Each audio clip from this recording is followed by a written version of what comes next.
We lived on a sheep station, and my mum did all the cooking in the house, and my dad was one of the, what would you call him? He was a rouseabout, looking after the sheep and the cattle and all that. Their mum dressed them all from catalogue, and they were dressed like Shirley Temple, all of them.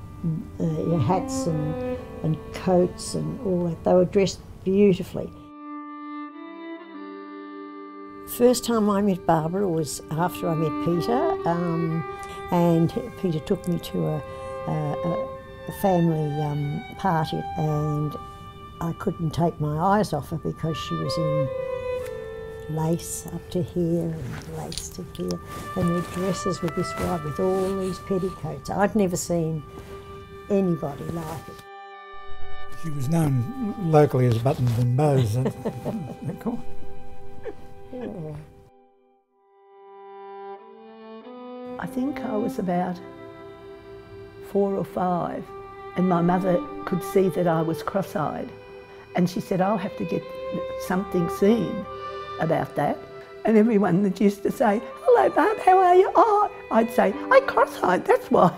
That's what I kept telling them, you know. I shouldn't have been saying it. So, because she had Peter and Josie, those are 2 other kids, she said, well, how am I going to get Barbara to Melbourne? And my dad said, well, you'll just have to put her on the train and hope for the best, which I howled all the way. But I got all my eyes fixed, I can tell you, yeah. My sister Josie and I were very country. Barbara could not handle it at all, never ever took to it. And she just went on from there, and then when the war broke out and we came to town, we stayed in the city, and she's been a city girl ever since.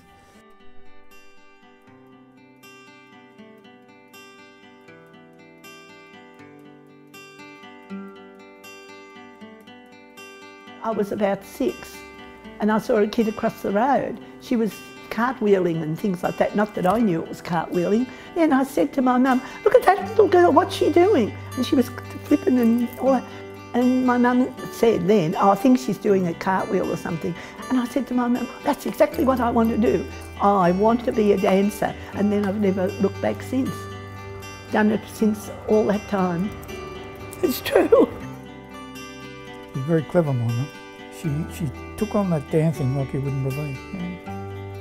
She really spoilt Barbara. She was her secretary. She was everything, wasn't she? She used to have them cook the morning tea. You know, she was just a general dog's body. Whatever Barbara wanted, she did. When I was young and learning, I had to hang on to the sink. Yeah, Mum would say, now make sure you do your work properly. Mum didn't have a clue about dancing, not a clue. But she always used to say, if you're going to dance, do it properly. I'm not paying out money if you're not going to do it properly. And I said, well, you know I'm going to do it properly. I loved it so much, you know. So as soon as I started, I was tapping and jazz and a bit of ballet and everything. And as I got older, I went to a very, very good school, Lena Shug. She was fantastic. She played the piano for you and everything. Yeah, oh no, she was wonderful. Martin Rubenstein. Oh, yeah. He was her favourite. He was really her favourite. And she actually copied him in the way that he taught. And he was, I used to take her every Friday to a private lesson. And that was at Borovansky Ballet, who are now Australian Ballet. And she'd have an hour and a half with him. And he was so rude, oh, so rude. I couldn't believe it, how rude he was, you know, how he talked to her and that. But she learned so much from him because she hadn't been taught a lot in ballet, but he taught her a lot of ballet. And she took that all on board, and she taught like Martin Rubenstein. And she never looked back. Before very long, she wanted to teach herself. So she was teaching very, very young. I think, well, she's 16 or 17 when she had her own school, wasn't she? Oh, yes, about that. About that, yeah. And she started teaching in the old, I think it was Rackabite Hall there in Preston. I just took it on myself that I was going to be a dance teacher. And I said to Mum, get a hall for me. I want to be a dance teacher. Get me somebody that can play the piano. And she did, because she said that's what I wanted to do, and she could see that I loved it. Had a few kids there and started off there, and then she just went from strength to strength, and she did, as you know by now, she did extremely well, but she was a very tough taskmaster. Firstly, it was up on our balcony on the two-storey house. See, where I was in Hotham Street, where we lived, there was this big long line of houses, but they were all double stories, you know, and anyone that wanted to dance, they came in, but then as time went on, well, I wanted to be bigger and better, didn't I? We all first saw Barbara Lynch because she was always done up to the nines and just looked amazing. And that was about 42 years ago that we used to go to the comps, and all of us mums from May Downs used to, oh, there's Miss Lynch, there's Miss Lynch. You know, I was just really, yeah, she was a real icon of the comps. Everybody knew her, and she always made her presence felt. And she'd always look all the costumes up and down to check out all the kids and all that. So, and her work was amazing. In those days, it was just, you'd just run around to watch. So I've known Barbara Lynch since probably 1984, and just been amazed at what came out of her studio, at that stage called Fish Hall, which had, I think it was a shark hanging from the ceiling, a dehydrated shark, glaring at all the students below, and there were two wooden poles right in the middle of the dance floor which held the roof up. And those amazing kids could perform all the troops and dance work swirling around these poles and under the fish. Didn't faze them at all. I thought it was pretty amazing. Most of her successful years were in the Anglers Hall in Thornbury, and it was the last thing you would think. It was a dance hall. It was just full of fish and fishing lines and you know, not, what do you call them, stuffed fish or mounted fish everywhere. It was always just referred to as a fish hall. There was the fish hall days. We danced around the pole in the fish hall. That was really funny, with all these great big fish hanging on the walls. It was the funniest studio. But she used to produce fantastic work. She could be fairly strict, but she taught them so much. And her great skill was to take a student, work on her, get her up to an excellent standard, best she could be, and then encourage her to take a step beyond what she thought she could do and discover excellence. So she was very, very strict, very strict. Yeah, yeah, they said she had a cane, so we didn't have a cane, but you had the finger. We used to dig, or the hair would be pulled. I said, well, no one else gets told off, but I mean, if your child's being silly and won't do what you're told, what are you supposed to do? So that was always a bit of a problem with mainly the younger ones, and probably my son too, when he was at the fish hall. He used to be a villain, because I'd tell him to go home and he'd go out of that fish hall and he'd bash that door. He was a brat. But he was a naughty boy. But he did the dancing and that. Now he just loves dancing, and all he does now is work in the theatres.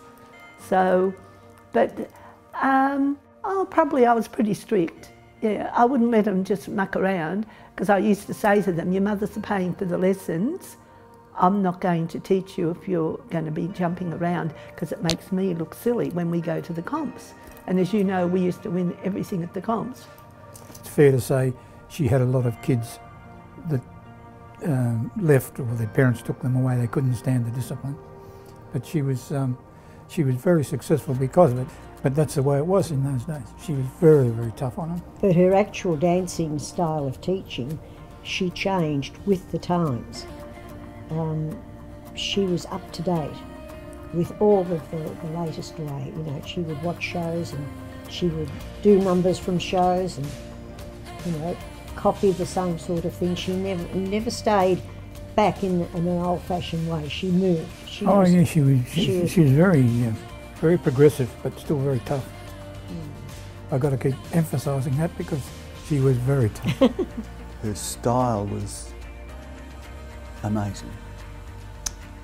She'd always be searching for new style, a step ahead. When the others caught up, she'd move on. And her style is what made her school and her students famous, I guess, if we want to use that word. Brilliant. Costumes. She designed the most amazing costumes for her troops and solos. And I think there was always a friendly competition between all the theatrical schools as to who could make a better costume than Barbara Lynch. There was always a bit of fun going on there. But Barbara's costumes were always amazing. You just sit and go, oh. Then also you'd think, oh, I'm glad I wasn't paying for that one.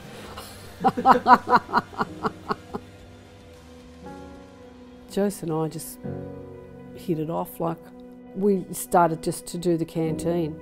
We did it for years and years, and it was just good company. She was great. Jose was very good to Barbara. Barb in those days wasn't quite so good to Josie. It's a wonder she's lived as old as what she's lived on her diet, because lollies, she could eat them till the cows come home. I've never seen anybody boom, boom, boom, boom, lollies in her mouth as much as what she could eat. Loved chocolate and cheese and bread, I think, is a staple diet. She had never had a coffee out of those days, never had a coffee out of her hand. She would have had, I think really, she probably would have had at least 10 cups of coffee, probably more. In that time I've known Barbara Lynch. She's been coming to South Street since 1945. That was her first solo, was Barbara Lynch, 1945. I found an old guidebook at that time, there was her name. And soon after that, her troops came, and her troops came continuously for 64 years. And in that 64 years, she won the Teachers Aggregate Prize, which is the highest prize you can get, 23 times. Quite amazing. We presented her with a small trophy in recognition of her years of dedication and service to South Street. She believed in South Street, and it was important that all her students go and compete at South Street. And her students came from all over. And if any student was stuck, couldn't get home after class because of finances or living a long way, Barbara would take them home and feed them and give them a room until the next day, until they could get home. Never charged for that. And so there was that caring, loving side of her. She was tough, but she loved her kids and did everything to get them to extend themselves. Everybody looked up, all the teachers, all the ballet teachers, everybody looked up to Barbara.